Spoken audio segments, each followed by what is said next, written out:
कितने सारे US cargo planes हैं, they are flooding the Persian Gulf. ये मोस्ट लाइकली ये प्रिपरेशन है for an attack on Iran. इसका मतलब जैसे जून में अटैक हुआ था फिर से अटैक होगा। एंड ये अपने असेसमेंट में बता रहे हैं कि सबसे पहले तो ईरान जब यूएस बेसिस को अटैक करेगा तो फ्लड कर देगा उनके एयर डिफेंस सिस्टम को with drones and older missiles. Iran में काफ़ी भारी प्रोटेस्ट चल रही हैं एंड अगर आप Indian media and western media की रिपोर्टिंग देख लो तो सर ही घूम जाएगा। आप कहोगे भाई ये क्या हो रहा है। ऐसा वहां पे बताया जा रहा है कि जो डेथ टोल है ये बताया जा रहा है, कोई ह्यूमन राइट्स ग्रुप बता रही है, वो बता रहा है कि 500 से ज्यादा लोग मर चुके हैं, कहीं कहीं तो हजारों तक के फिगर सामने आ रहे हैं। पर अगर आप अल जजीरा की रिपोर्टिंग देखो तो ये बताते हैं कि भाई जो प्रोटेस्ट हुई वो दिसंबर 28 से चालू हुई एंड ये तब हुई जब एक्चुअली जो ईरानियन रियाल था, जो उनकी करेंसी थी, वो प्लंज कर जाती है, बहुत ही कम हो जाती है, बेसिकली 50-60% गिर जाती है एंड $1 हो जाता है 1.4 मिलियन ईरानियन करेंसी में। इसके अलावा हाई इन्फ्लेशन भी बताई जा रही है कि फूड प्राइसेस जो हैं वो 72% बढ़ चुके हैं पिछले साल के कंपैरिजन में एंड जो एनुअल इन्फ्लेशन है वो है अराउंड 40%। साथ ही साथ ये मत भूलना कि ईरान में 1953 में जो डेमोक्रेटिकली इलेक्टेड गवर्नमेंट थी जिसके प्रेसिडेंट थे मोजादे, वो ऑयल रिसोर्सेज को नेशनलाइज करना चाहते थे, इसलिए उनका कू करा दिया था United States and United kingdom ने। उनके जगह बिठा दिया अपने पपेट शाह को एंड वहां से बहुत सारा ऑयल वो निकालते गए। ईरान की हालत बहुत पतली होती गई वहां के लोगों की एंड उसके बाद ही होता है ईरानियन रेवोल्यूशन। इनफैक्ट तब से लेके आज तक एंड इनफैक्ट लास्ट जो ऐसे टाइप की प्रोटेस्ट थी वो थी 2022 में। कंटिन्यूअस ईरान में कुछ ना कुछ प्रोटेस्ट होती रहती है। अगर आप वेस्टर्न मीडिया की मानो तो बस कभी भी ये सरकार गिर सकती है। मेरी मानो तो मुझे लगता है ये कोऑर्डिनेटेड अटैक है, क्योंकि जितनी भी पूरी मीडिया है वो एकदम पीछे पड़ गई है कि भाई ईरान की रेजिम गिरने वाली है, गिरने वाली है, गिरने वाली है। इनफैक्ट बहुत सारे एक्सपर्ट्स ये भी कह रहे हैं कि एक्स काफ़ी बड़ा काम कर रहा है, यानी इलॉन मस्क की एक्स, इस चीज़ को एम्पलीफाई करने के लिए। एंड आप जो सोशल मीडिया में देख रहे हो उसी चीज़ से अंदाज़ा लगा लो। एंड एक औरत की भी फोटो/वीडियो सर्कुलेट हो रही है जिसमें वो एक सिगरेट स्मोक कर रही है एंड खमेनी की पिक्चर को जला रही है। एंड रिपोर्ट किया जा रहा है कि ईरान में ऐसा हो रहा है, ये सब इतना तूफान आ गया ईरान के अंदर। असलियत ये है कि कुछ साल पुरानी है, ये फोटो कनाडा से है एंड ये जो औरत है ये भी एक ज़ायनिस्ट है। क्या क्या चीज़ें मेन स्ट्रीम मीडिया में रिपोर्ट हो रही हैं उस पर हम बहुत ज़्यादा नहीं जाएंगे, क्योंकि ये चीज़ें हमारे पूरे इंडियन मीडिया में, पूरे यूरोपियन मीडिया में, पूरे वेस्टर्न मीडिया में छाई हुई है कि इतनी ज़्यादा प्रोटेस्ट हो गई हैं, किस वजह से हमने आपको बताया।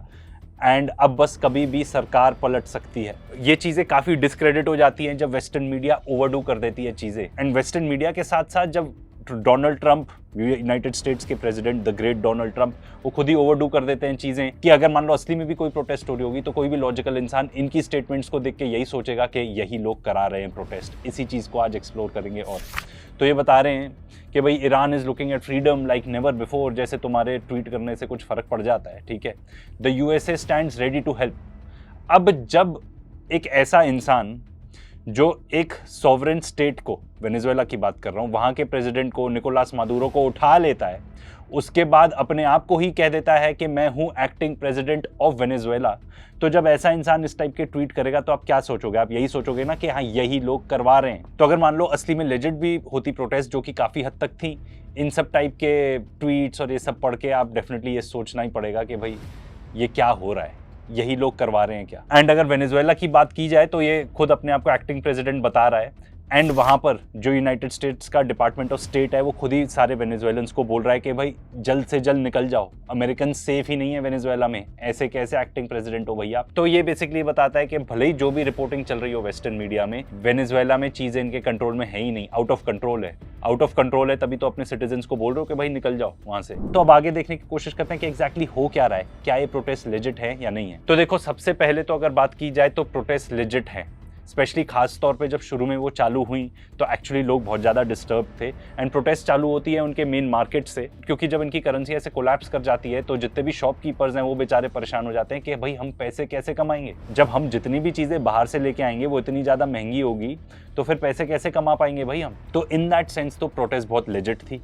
सरकार ने भी ये बात मानी एंड उन लोगों को अटेंड भी किया, ऐसा रिपोर्ट किया जा रहा है। बट अब इंस्टिगेशन का पार्ट आता है बाद में, ठीक है। जब इतनी ज़्यादा वायलेंस चालू हो जाती है, जब ईरानियन लोगों को ही मारने लगते हैं लोग, मॉस्क्स को जलाने लगते हैं, पब्लिक ट्रांसपोर्टेशन को अटैक करने लगते हैं, तब आपको सोचना पड़ेगा कि कोई भी इंसान अपने खुद ही के देश के इंफ्रास्ट्रक्चर को क्यों नुकसान पहुंचाएगा ऐसे, एंड खास तौर पे मॉस्क्स को कैसे अटैक करेगा। मोर ऑन दिस, पर सबसे पहले तो बात करते हैं एलिफेंट इन द रूम की, कि भाई जब मोसाड खुद ही क्लेम कर रहा है कि बहुत सारे उन्होंने एजेंट्स छोड़े हुए हैं ईरान में, तो वहीं पे डिफीट हो जाती है। कोई भी आप लेजिटिमेसी बताना चाहो प्रोटेस्ट की, वो वहीं डिफीट हो जाती है जब मोसाद खुद ही आके कह रहा है कि भाई हमारे प्रोटेस्टर्स भी वहां मौजूद हैं। अब उसके बाद ये देख लो, माइक पोम्पेयो जो थे फॉर्मर हेड ऑफ CIA, वो खुद ही बता रहे हैं कि मोसाड एजेंट्स वहां पर प्रेजेंट हैं ईरान में प्रोटेस्टिंग, मतलब साइड बाय साइड होने की बात कर रहे हैं। एंड कुछ एक कोइंसिडेंस की भी बात कर रहे हैं। तो अगर आपको कोइंसिडेंस की बात करनी है तो भाई आप ये देख लो कि ट्रंप एंड नेतन्याहू मिलते हैं 29 दिसंबर को, उसके बाद ही ये सब चीज़ें चालू हो जाती हैं, उसके बाद ही ये सब चीज़ें ज़्यादा वायलेंट हो जाती हैं। तो व्हाट डज दिस मीन, क्या बताना चाह रहे हो? इसके अलावा इजरायली फ्लैग्स देखने को मिल रहे हैं ईरान के प्रोटेस्ट के दौरान। ये अगर मोसाड एजेंट नहीं है तो कौन है? वो भी बड़े बेवकूफ से एजेंट है, एकदम फ्लैग लेके ही घूम रहे हैं। तो भाई कुछ महीने पहले तो दोनों के बीच में इतनी बुरी वॉर चली थी, ठीक है, इजराइल बम बरसा रहा था ईरानियंस के ऊपर। उन 12 दिन के बीच में इन्होंने कितने सारे ईरानियंस को मारा। तो कोई भी अगर लेजिट प्रोटेस्ट होगी तो ऐसे कोई जाके इजराइल को क्यों सपोर्ट करेगा? अब उसके बाद दूसरा ये भी सोचो, भाई प्रोटेस्ट तब होगी, रेजिम चेंज तब होगा अगर कोई ऑल्टरनेटिव होगा सामने। कोई ऑल्टरनेटिव ही नहीं है, तो लोग भाई प्रोटेस्ट करके अपनी जो मुसीबतें हैं वो सामने रख पाएंगे। कोई ऑल्टरनेटिव नहीं है तो रेजिम चेंज तो होना नहीं है। एंड वेनेजुएला की भी अगर बात करें तो वहां पे कौन सा रेजिम चेंज हुआ? घंटा रेजिम चेंज हुआ उधर। आपने बस एक प्रेसिडेंट को उठा लिया, बाकी वही सेम लोग देश चला रहे हैं जो पहले चला रहे थे। ये एक ऐसी इंपॉर्टेंट चीज थी जो आपको इंडियन मीडिया, वेस्टर्न मीडिया बताएगा ही नहीं। मुझे लगता है इंडियन मीडिया का भी इसमें बहुत ज्यादा गलती है नहीं, वो तो वो सारी सोर्सेज अपने वेस्टर्न मीडिया से ही उठा रहे हैं। तो सबसे पहले तो ये कि इतने सारे लोग बता रहे हैं, मिलियंस ऑफ लोग ईरान में मार्च कर रहे हैं, किसके सपोर्ट में? इन सपोर्ट ऑफ द गवर्नमेंट। ये कोई नहीं दिखा रहा ये चीज। कोई आपको ये नहीं बताएगा कि मर्सनरीज को बुलाया जा रहा है, लोगों को बुलाया जा रहा है बलूचिस्तान से, एंड बहुत सारे कर्ड्स आ रहे हैं नेबरिंग कंट्रीज से। एंड कुछ ऐसे भी लोग हैं, डेफिनेटली ईरानियन लोग हैं, जो करंट जो गवर्नमेंट है, करंट जो खामेनेई है, उनको पसंद ही नहीं करते। पर ये मर्सनरीज को कैसे बुलाया जा रहा है ये कोई नहीं बता रहा। एंड बहुत सारे लोग जो हैं इनमें से जो वायलेंस फैला रहे हैं, इनके पास गन्स हैं। ये गन्स कहां से आई? एंड पूरा अटेम्प्ट यही किया जा रहा है कि भाई किसी भी तरह वायलेंस फैलाओ, ठीक है, क्योंकि जब आप गन्स लेके लोगों को मारने लगोगे तो जो वहां की पुलिस है वो भी आपको अटैक करेगी, केओस फैलेगा। यही तो ये लोग चाहते हैं। जो लोग तख्ता पलट करना चाहते हैं वो केओस ही चाहते हैं। इसके अलावा एक और ऑर्गेनाइजेशन है ईरान के अंदर। इस ऑर्गेनाइजेशन का नाम है मुजाहिदीन-ए-खल या MEK कह सकते हैं, सॉरी अगर मेरी प्रोनाउंसिएशन सही नहीं रही तो। ये बेसिकली है एक्साइल्ड इरानियन ऑपोजिशन ग्रुप। ये ऐसा ग्रुप है जिसको अमेरिकन ने खुद ही एज टेररिस्ट ऑर्गेनाइजेशन घोषित कर दिया था। उसके बाद इनको उस पर्टिकुलर लिस्ट से निकाल लिया। 1997 में डेजिग्नेट किया एज अ टेररिस्ट ऑर्गेनाइजेशन, उसके बाद 2012 में उसको डीलिस्ट कर दिया एज अ टेररिस्ट ऑर्गेनाइजेशन। क्यों? क्योंकि ये लोग यूज करते हैं उसका। कौन यूज करता है एग्जैक्टली? CIA। एंड ये बात लैरी जॉनसन जो कि फॉर्मर CIA एजेंट है वो खुद ही बता रहे हैं। इसके अलावा ये भी बता रहे हैं कि MEK को यूज किया था अमेरिकन ने न्यूक्लियर साइंटिस्ट को मारने के लिए, अपने खुद ही के लोगों को मारने के लिए। तो ये basically according to Iranians also perhaps is a terrorist organisation. इसके अलावा जो बहुत सारी डिसइंफॉर्मेशन आ रही है वो आ रही है NCRI से। तो NCRI क्या है? National council of resistance of Iran. नाम से ही समझ जाओ कि ये एंटी गवर्नमेंट है, जो करंट गवर्नमेंट है उसके एंटी है। एंड इसके हेडक्वार्टर्स कहाँ है? यूरोप में। तो बहुत सारी फेक न्यूज़ यहाँ से फैलाई जा रही है, उनकी आप लिंक जाके देख लोगे तो आप समझ जाओगे किस किस टाइप की news, including I believe news के खामेनेई जो हैं वो रशिया भागने वाले हैं, वो यहीं से आई थी। तो जब आप इस टाइप की न्यूज़ देखो यार, वो इंसान, आप उसके बारे में रिसर्च कर लेना, कहीं से भी ऐसा नहीं लगता कि वो आदमी एक्चुअली अपना देश छोड़ के भाग जाएगा।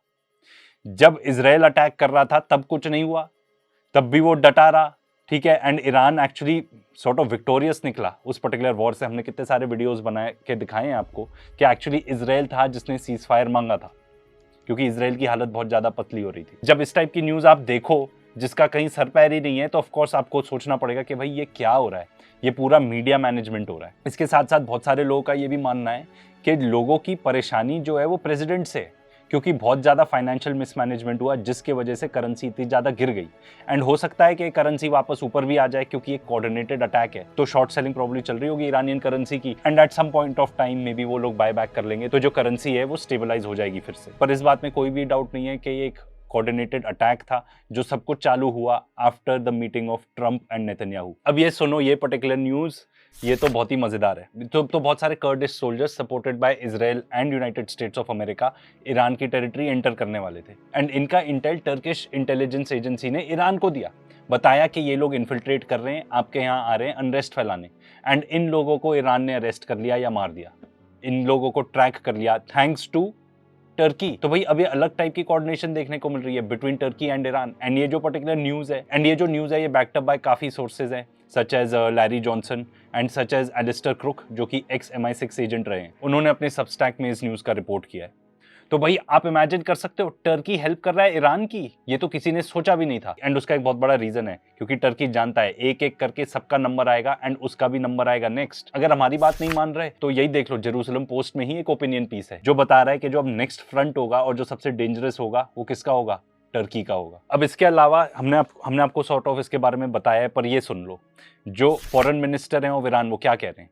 वो कह रहे हैं कि मॉस्क को टारगेट किया गया, 350 मॉस्क्स को आग लगाई गई, 180 एम्बुलेंसेस को टारगेट किया गया। इसके अलावा जो पब्लिक ट्रांसपोर्टेशन है, बसेस हैं, उनको भी टारगेट किया गया। ये ईरान के फॉरेन मिनिस्टर की स्टेटमेंट है। अब आप ये बताओ, इस सब टाइप की गुंडागर्दी करने वाले एक्चुअल प्रोटेस्टर्स होंगे, या जो एक्चुअली कुछ अच्छा चाहते हैं देश का, या ये सब वो डिस्टर्बिंग टाइप के एलिमेंट्स है जिनको भेजा गया है बाय फॉरेन एलिमेंट्स कि जाके केओस क्रिएट करें ईरान के अंदर। इसके अलावा बहुत सारे लोग ये भी बता रहे हैं कि काफी इन्फ्लुएंसर्स को पैसा दिया गया है प्रोपेगेंडा फैलाने के लिए। एक प्रोपेगेंडा तो ये एक ज़ायनिस्ट लेडी है, यही फैला रही हैं। एंड अगर आप एक्स देखोगे तो खास तौर पे आपको बहुत सारा प्रोपेगेंडा इस टाइप का मिल जाएगा। तो जब से इंटरनेट शटडाउन किया ईरान ने, तब से जितने सारे इस टाइप के जो बैड एलिमेंट्स थे, जो प्रोटेस्ट के पर्दे के पीछे एक्चुअली अनरेस्ट फैलाना चाहते थे, ये सब एकदम खत्म ही हो गए, क्योंकि ये लोग अपने आप को ऑर्गेनाइज ही नहीं कर पा रहे हैं without internet. But on the other hand pro government protest बहुत सारी देखने को मिल रही हैं। इंटरनेट शटडाउन कर दिया ईरान ने, उसके बाद बहुत सारे लोग स्टारलिंक यूज कर रहे थे, जो इलॉन मस्क की फैसिलिटी है कि सैटेलाइट से आता है इंटरनेट,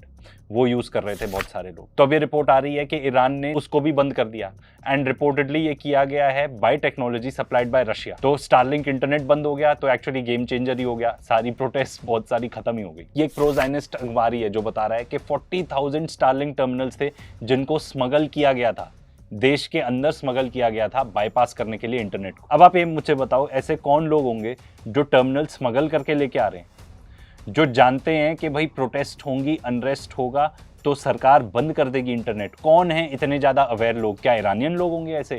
क्या ऑर्डिनरी सिटीजन होंगे ऐसे? बिल्कुल भी नहीं। अब सवाल ये उठता है कि जो पर्पस था इन प्रोटेस्ट का, क्या वो पूरा हुआ? अगर ईरानियन लोगों के बारे में बात करें तो भाई पीसफुल प्रोटेस्ट थी अकॉर्डिंग टू देम, जो ईरानियन लोग हैं, एंड वो चाहते थे कि अपना मैसेज सरकार को पहुंचा दें, एंड सरकार ने सुन भी लिया। अब ईरान और यूएसए का पर्सपेक्टिव सोचें तो ये लोग क्या चाहते हैं? ये लोग चाहते हैं कि अनरेस्ट हो जाए, सरकार गिर जाए। ये हिब्रू न्यूज़पेपर से ही हमने निकाला है, आपको ट्रांसलेट करके दिखा रहे हैं। एक बहुत ही वेटरन कॉमेंटेटर है वहाँ पे, ठीक है, जियोपॉलिटिक्स के कॉमेंटेटर होंगे, जिनका नाम है एहुद यारी। ये क्लियरली बता रहे हैं कि हमको कोई क्रैक्स ही नहीं दिख रहे ईरानियन रेजिम के अंदर। जिस तरीके से सरकार चल रही है, ना उनके बीच में ना आर्मीज के बीच में। ऑफ कोर्स इन लोग का प्लान था कि भाई जब प्रोटेस्ट होंगी तो जो सरकार है, जो आर्मी है, IRGC है, इनके बीच में गैप्स बढ़ेंगे। एंड ये क्लियरली बता रहे हैं कि भाई जो प्रोटेस्ट हैं वो भी डाई डाउन हो गई हैं, इनको कोई भी कंटिन्यूड एक्सपेंशन ऑफ अपराइजिंग दिख ही नहीं रहा है। ये बता रहे हैं कि थोड़ा बहुत वॉल्यूम ऊपर नीचे हुई है, बट बिल्कुल भी एक्सपैंड नहीं हो रही है प्रोटेस्ट। एंड जैसा 1978 1979 में इस्लामिक रेवोल्यूशन के दौरान ईरान में माहौल था, जहाँ से जो खोमेनी थे वो पेरिस से ही ऑर्डर देते थे लोगों को, एंड आवाम उनकी बात सुनती थी, ऐसा कुछ भी नहीं हो रहा। तो भाई ये था माहौल ईरान में, एंड एग्जैक्टली वहाँ पे हो क्या रहा है। सवाल ये उठता है कि इजराइल में भी तो इतनी प्रोटेस्ट चल रही है। ये वाला वीडियो आई डोंट नो अगर आपने देखा है, सोशल मीडिया पे थोड़ा बहुत चल रहा है ये, कि कैसे प्रोटेस्ट चल रही थी। एक बस आके प्रोटेस्टर्स को ही कुचल जाती है। कंटिन्यूस प्रोटेस्ट चल रही है इजराइल में, पर हमारी इंडियन मीडिया ये सब रिपोर्ट नहीं करेगी, क्योंकि अकॉर्डिंग टू अस इजराइल में तो सब कुछ हंकी डोरी है, सब कुछ बहुत बढ़िया है। और अब एक और सवाल जो बहुत अहम है, अब नेक्स्ट क्या होगा? रेजिम चेंज ऑपरेशन तो ऐसा लगता है फेल हो गया, ठीक है, ईरान में कोई रेजिम चेंज नहीं होने वाली। जितनी भी प्रोटेस्ट थी उससे वो डिजायर्ड आउटकम तो नहीं आया। अब आप ये देखो, on the other side Israel के अंदर प्रोटेस्ट चल रही है, ठीक है, अमेरिका के अंदर प्रोटेस्ट चल रही है, एंड साथ साथ इजराइल में इलेक्शंस भी आने वाले हैं। एंड आप जानते हो कि जो ज़ायनिस्ट हैं उनका नंबर 1 एनिमी कौन है आज के डेट में? ईरान है। तो अब नेतन्याहू क्या करेगा? उसको पावर में रहना है, he will start a war.